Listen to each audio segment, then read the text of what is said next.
आज 10 अगस्त 2023 को राज्यसभा में ऐसा बिल पेश हो गया जिसमें कि सीजीआई की भूमिका को ही हटा दिया गया। प्रधानमंत्री नरेंद्र मोदी अपने इशारे पर नाचने वाले चीफ इलेक्शन कमिश्नर और इलेक्शन कमिश्नर की नियुक्ति करने लगे। अगर इस पैनल में चीफ जस्टिस ऑफ इंडिया की उपस्थिति थी तो इससे बीजेपी को क्या दिक्कत थी। प्रधानमंत्री नरेंद्र मोदी जो अपने मुंह से बोलते हैं उसी को पूरा नहीं कर पाते हैं तो उनके छोटे मोटे मंत्री का क्या ही लीजिएगा कि प्रधानमंत्री नरेंद्र मोदी इलेक्शन कमीशन को कठपुतली के रास्ते पर ले जाने का प्रयास कर रहे हैं। दोस्तों, डेमोक्रेसी का 3 फार्मूला होता है, of the people, by the people, for the people, जिसे हम हिंदी में लोगों के द्वारा और लोगों के लिए कहते हैं, जो कि भारत में चुनी ही सरकार पर बिल्कुल फिट बैठती है।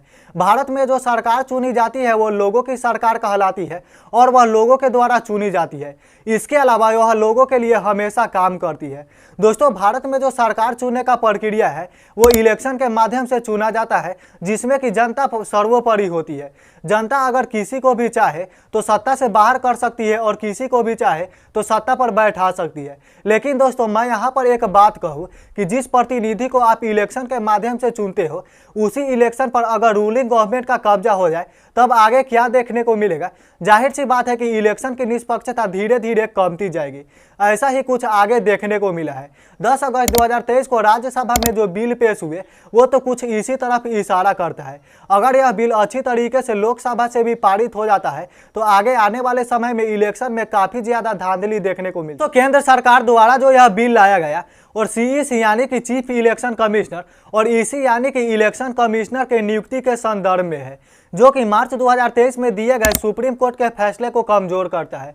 सुप्रीम कोर्ट में मार्च 2023 में फैसला सुनाया था और सीईसी और ईसी की नियुक्ति के लिए एक पैनल होती है, उसमें 3 आदमी उपस्थित रहते हैं, जिसमें से एक राष्ट्रपति के द्वारा चुना गया प्रधानमंत्री और एक विपक्ष का नेता और खुद सीजेआई यानी कि चीफ जस्टिस ऑफ इंडिया इसमें रहने का फैसला किया था। हालांकि सुप्रीम कोर्ट ने यह भी आदेश दिया था कि यह जो सारी प्रक्रिया है वो संसदीय प्रक्रिया है, लेकिन चूंकि इसमें अनियंत्रण बना हुआ है जिसके कारण हमें यह फैसला लेना पड़ रहा है। हालांकि सुप्रीम कोर्ट ने यह भी कहा है कि आर्टिकल 324(2) यह कहता है कि अगर रूलिंग गवर्नमेंट लोकसभा में कोई बिल पास करवा लेती है तो यह जो सारा प्रावधान है वो रूलिंग गवर्नमेंट ही मैनेज कर। दोस्तों, जिसके थोड़े ही दिन बाद 10 अगस्त 2023 को राज्यसभा में ऐसा बिल पेश हो गया जिसमें कि सीजीआई की भूमिका को ही हटा दिया गया। दोस्तों, यह जो नया बिल पेश हुआ है उसमें राष्ट्रपति के द्वारा चुने गए प्रधानमंत्री, इसके अलावा एक विपक्ष का नेता और इसमें जो एक आदमी शामिल होंगे वो प्रधानमंत्री नरेंद्र मोदी के द्वारा चुने गए ही कैबिनेट मंत्री होंगे। हालांकि इस बिल में यह भी कहा गया है कि यह जो कैबिनेट मंत्री चुने जाएंगे वो पूरी तरीके से विश्वसनीय होंगे और इलेक्शन कमिश्नर की विश्वसनीयता को बनाए रखेंगे। लेकिन कितना विश्वसनीयता बना रहेगा ये तो हमें और आपको पता ही चलेगा। देखिए दोस्तों, यह जब बिल लोकसभा में पारित हो जाएगा तब रूलिंग गवर्नमेंट के पास ज़्यादा एडवांटेज रहेगा।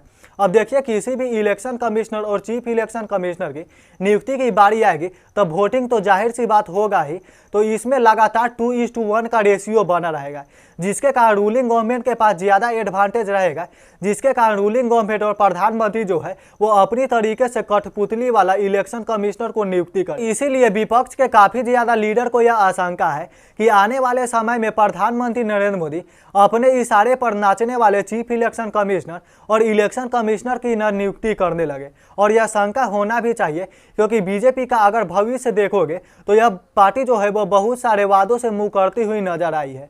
हाल ही में आप दिल्ली का हालत देख लो। 2014 लोकसभा इलेक्शन से पहले बीजेपी ने अपने मैनिफेस्टो में वादा किया था अगर हमारी सरकार सत्ता में आएगी तब दिल्ली को पूर्ण राज्य का दर्जा देगी। लेकिन आज के समय में देख लीजिए कैसा स्थिति बनाकर रखा है। दिल्ली सरकार के पास से पावर छीनकर अपने द्वारा गठन किए गए एलजी यानी कि लेफ्टिनेंट गवर्नर के पास भेज दिया गया है। इससे विपक्ष का और भी शंका ज्यादा बढ़। दोस्तों, केंद्र सरकार द्वारा यह डिसीजन तब लिया गया जब फरवरी 2024 यानी कि लोकसभा इलेक्शन से जस्ट 1 महीना पहले वर्तमान इलेक्शन कमिश्नर अनूप चंद्र पांडे का कार्यकाल समाप्त होने वाला है।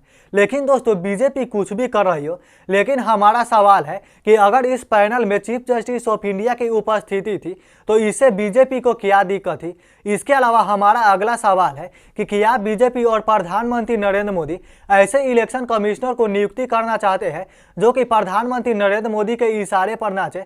ऐसा सवाल लगातार विपक्ष भी पूछने लग रहा है। विपक्ष का शंका इसलिए भी ज्यादा है क्योंकि बीजेपी का जो भविष्य का रिकॉर्ड है वो इतना ज्यादा अच्छा नहीं है।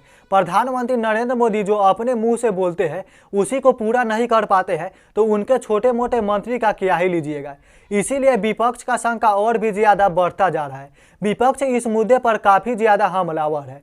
बहुत सारे लीडर का यह भी कहना है कि अब जो इलेक्शन कमीशन का जो निष्पक्षता है वो पूरी तरीके से समाप्त हो जाए। दोस्तों, इसके अलावा कांग्रेस के महासचिव केसी वेणुगोपाल का यह कहना है कि प्रधानमंत्री नरेंद्र मोदी इलेक्शन कमीशन को कठपुतली के रास्ते पर ले जाने का प्रयास कर रहे हैं।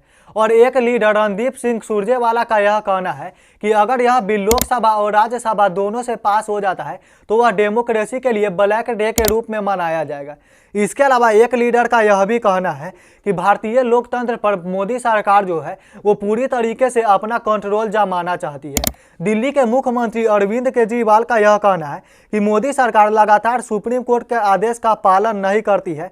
यह उनका कहना है। यह बिल चुनाव के निष्पक्षता को प्रभावित करेगा। अरविंद केजरीवाल का यह भी कहना है कि सुप्रीम कोर्ट का वह फैसला जो प्रधानमंत्री नरेंद्र मोदी को नहीं लुभाता है उसे बदलने के लिए संसद में नया बिल ही पास कर लेते हैं। दोस्तों, अगर कुल मिलाकर देखा जाए तो धीरे धीरे मोदी सरकार अपने कोलिजियम सिस्टम पर पूरी तरीके से कंट्रोल करना चाहती है। धर्म के नाम पर कट्टर हो चुके लोग इसको नहीं समझ पाएंगे, लेकिन आपको समझना जरूरी है। दोस्तों, अच्छे दिन आ गए, इसके तरफ एक और कदम बढ़ाया गया है और यह कदम आपको कैसा लगा नीचे कमेंट जरूर करें। अगर वीडियो अच्छी लगी तो लाइक करना, चैनल पर नए हो तो सब्सक्राइब करके बेल आइकन प्रेस कर लेना। इसके अलावा बाकी सोशल मीडिया पर हमको फॉलो कर लीजिए।